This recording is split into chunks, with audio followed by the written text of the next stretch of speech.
नमस्कार। गाड़ी आती है, गली के जितने भी आवारा जो 1 साल तक के हो चुके हैं, सब कुत्तों को वो उठा के लेके जाती है और अगले 2 दिन के बाद में यहाँ से वो उठाए हैं उनको वहीं वापस छोड़ दिया जाता है। अब आप क्या कहेंगे कि भाई ये उठाया ही क्यों था कि अगर उनको छोड़ना है। छोड़ा इसलिए गया है क्योंकि उनकी नसबंदी कर दी गई है।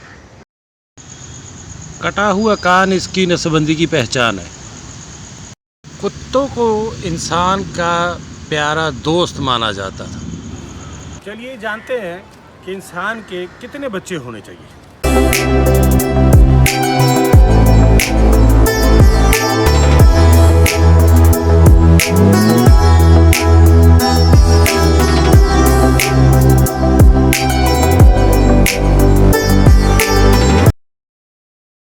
जी हाँ, 1 या 2, इससे ज़्यादा नहीं। बढ़ती हुई आबादी के फ़ायदे तो मुझे समझ में तो नहीं आए, हाँ, पर इसके नुकसान 3-4 जरूर समझ में आए।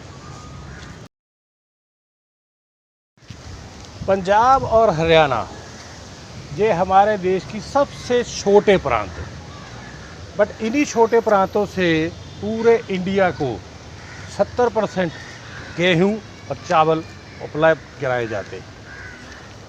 आपको याद होगा कि लॉकडाउन के टाइम पे हमारी गवर्नमेंट ने ये कहा था कि हमारे पास 2 साल के लिए राशन उपलब्ध है। तो आप अब ये सोचिए कि अगर हिंदुस्तान की आबादी 150 करोड़ है और उसमें 50 करोड़ और जोड़ दिए जाएं, तब ये राशन का क्या हाल होने वाला है।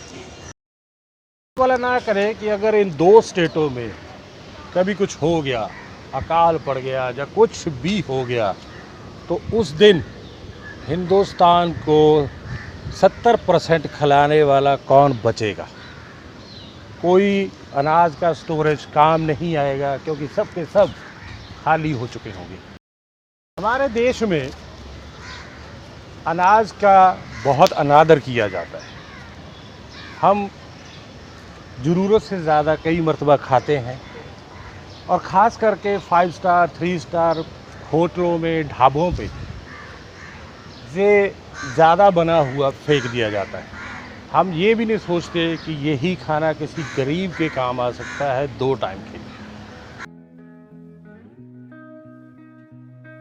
माँ बाप के 3-3, 4-4, 5-5 बच्चे हैं और कई मरतबा वो ऐसा होता है कि वो अपने सभी बच्चों को अच्छे से शिक्षा नहीं दे पाते और आज के डिजिटल ज़माने में वो बहुत पीछे छूट जाते हैं।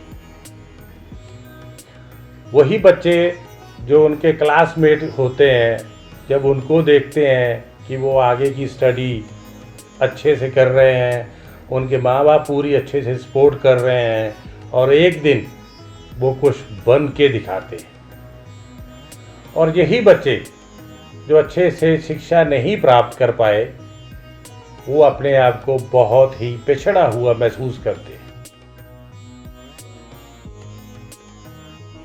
मकान, सबके सपने हैं कि आज की डेट में उनका खुद का मकान। मैं अगर बात करूंगा तो जो लोग फ्लैट में रहते हैं 300 एरिया के स्क्वायर फीट में, 400 के, 500 के, 600 के, और उनके 3-4 बच्चे हैं और वो जो घर हैं वो सिर्फ 2 बेडरूम 3 बेडरूम, इससे ज़्यादा नहीं है। तो अब ये सोचने वाली बात है कि कल जब ये बच्चे बड़े हो जाएंगे, इनकी शादी की जाएगी, बेगानी लड़की हमारे घर पे आएगी, तो इनको एक अलग से बेडरूम देना पड़ेगा। पर वो बेडरूम देने की औकात में हम लोग तब तक नहीं रहे। आज शहरों के शहर एक्सपेंड किए जा रहे हैं, गांव के गांव एडवांस होते जा रहे हैं। हमारे खुद की आबादी की वजह से हम जंगलों को काट रहे हैं, वहाँ पे घर बना रहे हैं और बाद में हम इंसान इस चीज़ की दुहाई देते हैं कि जंगल के जानवर हमारे घरों में घुस आए हैं। पर सच्चाई ये है, हम उनकी जगह जाकर अक्वायर कर रहे हैं। वो पहले वही थे, वही हैं, उनको कोई लाभ नहीं है कि आपकी वो आबादी में घुसें। हम इंसान इतने बड़े राक्षस हैं, उसके सामने ये जानवर हम लोगों से बेचारे डरते हैं। नौकरी,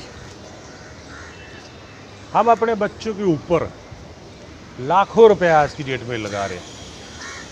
वो इसलिए कि कल को जाके इनको कोई अच्छी नौकरी प्राप्त हो। कोई सरकारी स्कूल में पढ़ा रहा है तो कोई प्राइवेट स्कूलों की फीस भरता है।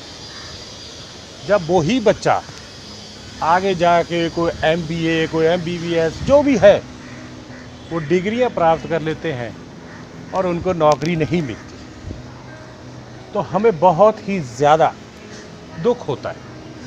आप समझदार हैं कि 150 करोड़ लोगों के लिए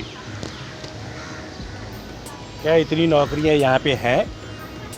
क्या हमारे पास इतने व्यवसाय हैं कि इतने लोगों को हम नौकरियां दे पाएँ?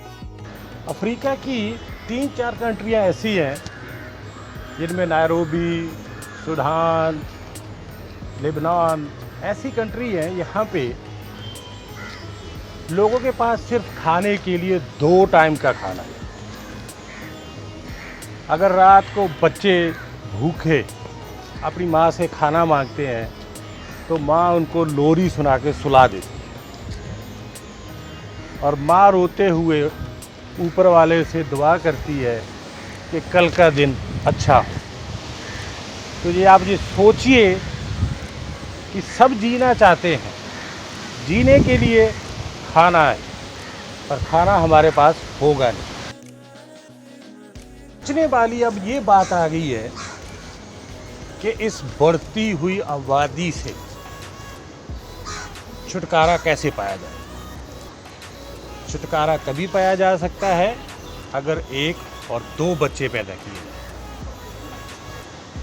चढ़ता हुआ सूरज और ढलता हुआ सूरज सबको अच्छा लगता है, पर किसी दिन ऐसा ना हो कि ढलता हुआ सूरज एक दिन चढ़े ही नहीं।